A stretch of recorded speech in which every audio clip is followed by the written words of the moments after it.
आज के इस वीडियो में हम बात करने वाले हैं आप रीट पात्रता परीक्षा का फॉर्म कैसे भर सकते तथा फॉर्म भरते समय आपको क्या क्या सावधानी रखनी है। रीट पात्रता परीक्षा लेवल 1, लेवल 2 तथा बोर्ड, इन तीनों से फॉर्म भरने का प्रोसेस सेम रहने वाला है क्योंकि इनके फॉर्म में कोई भी प्रोसेस चेंज नहीं है। आप फॉर्म को कैसे भर सकते हैं देखते हैं इस वीडियो में। यदि आप हमारे चैनल पर नए हो तो चैनल को सब्सक्राइब कर दो ताकि आने वाली योजना का वीडियो आप तक पहुंचता रहे। चलो बिना टाइम वेस्ट किए वीडियो को शुरू करते हैं।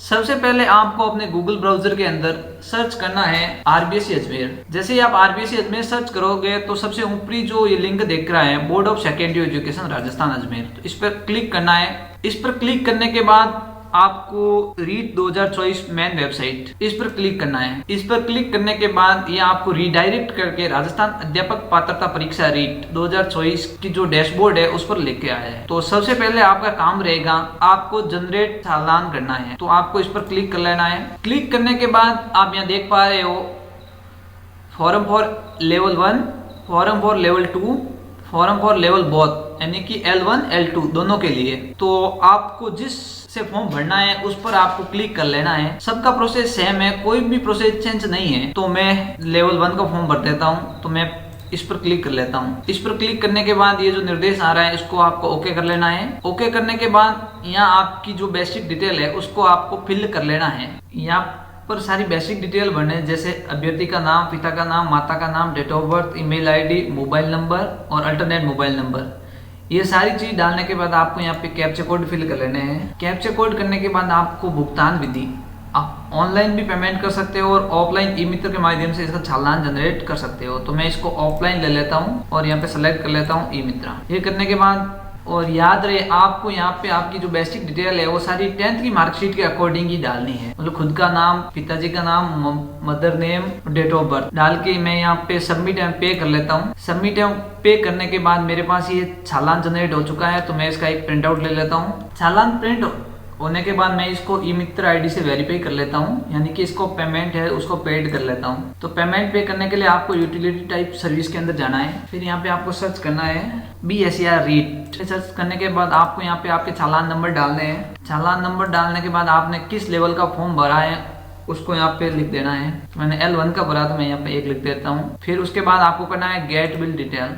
गेट बिल डिटेल करने के बाद आपके सामने आपकी सारी डिटेल खुलकर सामने आ जाएगी। उसके बाद आपको कर लेना है ऐड बिल। ऐड बिल करने के बाद आपको यहाँ पे पेमेंट शो हो रहा होगा कि आपको कितना पे करना है, तो आपको करना है बिल पे। बिल पे करने के बाद आपको करना है कंटिन्यू।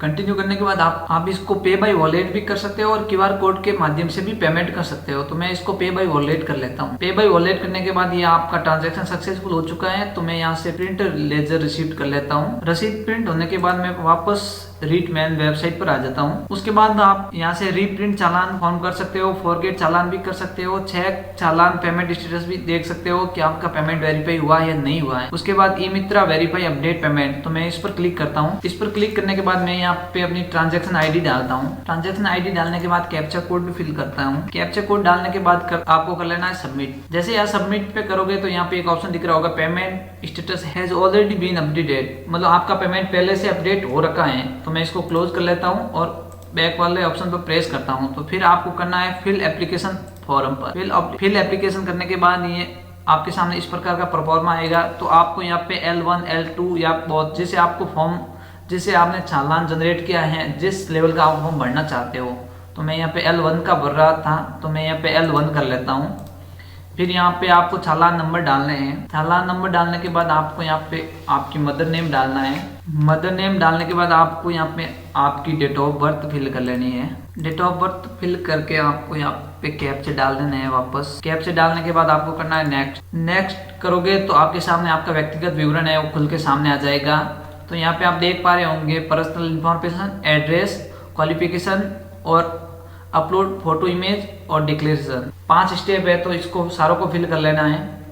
उसके बाद यहाँ पे आपकी जो बेसिक डिटेल पूछ रहा है उसको फिल कर लेना है। वापस सारी डिटेल फिल करने के बाद आपको करना है नेक्स्ट। नेक्स्ट करोगे तो आपको यहाँ पे आपकी जो एड्रेस डिटेल है वो फिल कर लेनी है। तो मैं अपनी एड्रेस डिटेल फिल कर लेता हूँ। यहाँ पे आपको एड्रेस लाइन फर्स्ट, सेकेंड और पोस्ट ऑफिस, स्टेट, डिस्ट्रिक्ट और पिन कोड डालने के बाद आपको करना है नेक्स्ट। नेक्स्ट करने के बाद आपको ये आपकी शैक्षणिक योग्यता यानी कि अकादमिक क्वालिफिकेशन मांग रहा है, तो इसको फिल कर लेते हैं हम। तो क्वालिफिकेशन, उसके बाद सबसे पहले पूछ रहा है परीक्षा केंद्र जिला वरीयता, तो आपको कहाँ पे एग्जाम सेंटर सेलेक्ट करना है। तो मैं पहले कर लेता हूँ जोधपुर, उसके बाद कर लेता हूँ जोधपुर रूरल। खास बात ध्यान रखने वाली ये है कि आपको पेपर के लिए लैंग्वेज कौन सी सेलेक्ट करनी है, भाषा फर्स्ट, भाषा सेकंड, इसमें सबसे पहले या सबसे महत्वपूर्ण ध्यान रखना है आपको। तो मैं लैंग्वेज फर्स्ट कर लेता हूँ हिंदी, लैंग्वेज सेकंड कर लेता हूँ संस्कृत। ठीक है, आपको यहाँ पे ध्यान रखना है जो लैंग्वेज आप यहाँ सेलेक्ट करोगे तो आपका पेपर उसी भाषा में आएगा। उसके बाद आपको यहाँ पे आपकी सेकेंडरी एजुकेशन सेलेक्ट कर लेनी है कि आपने कौन से बोर्ड से 10वीं की है। उसके बाद आपने कब 10वीं पास की है उसका ईयर डाल देना है, मैक्सिमम मार्क्स, और आपने कितने मार्क्स आपके आए हैं।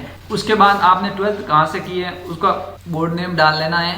उसके बाद आपके पास यदि ग्रेजुएशन की डिग्री है तो आप यहाँ ग्रेजुएशन डाल सकते हो, यदि नहीं है तो इसको आप छोड़ भी सकते हो।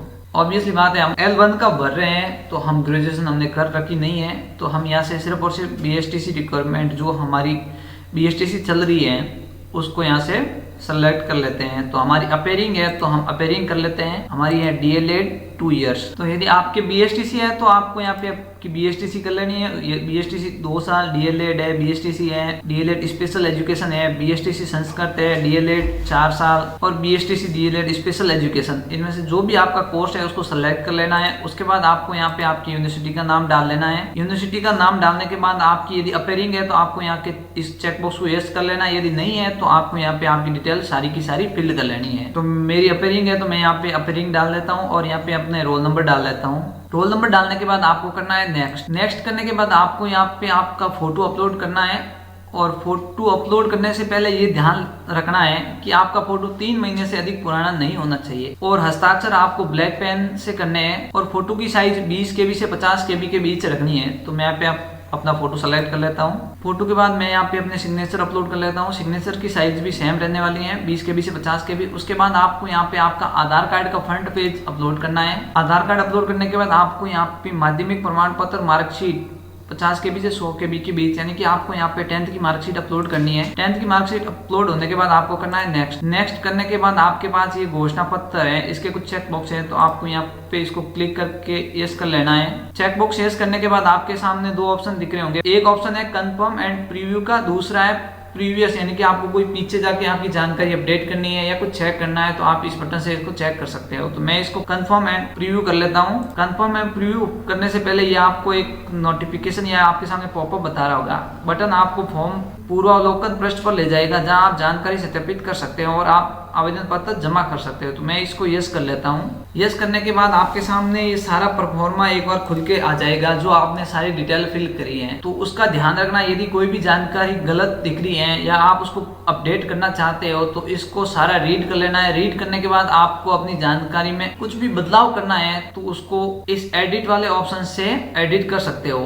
यदि आपको लग रहा है कि आपकी सारी जानकारी सही है तो उसको कंफर्म कर लेना है। कंफर्म होने के बाद आपके सामने प्रिंट आउट का ऑप्शन आ जाएगा, तो आपको वहां से आपका प्रिंट आउट ले लेना है। सारी डिटेल चेक करने के बाद आपको यहाँ से कर लेना है कंफर्म। कंफर्म करने के बाद आपके सामने 2 ऑप्शन आ जाएंगे, प्रिंट/ डाउनलोड का और है बैक टू होम, और यहाँ पे एक है स्क्रॉल डाउन, आप इसको नीचे की ओर स्क्रॉल डाउन कर सकते हो। तो मैं ऐसे इसका प्रिंट आउट ले लेता हूँ। जैसा कि आपने देखा हमने कितने आसान तरीके से अपना फॉर्म फिलअप कर लिया है। यदि जानकारी अच्छी लगी हो तो वीडियो को लाइक एंड शेयर कर दें। अभी तक हमारे चैनल को सब्सक्राइब नहीं किया है तो चैनल को सब्सक्राइब कर लें। धन्यवाद, मिलते हैं एक नई जानकारी के साथ नेक्स्ट वीडियो में।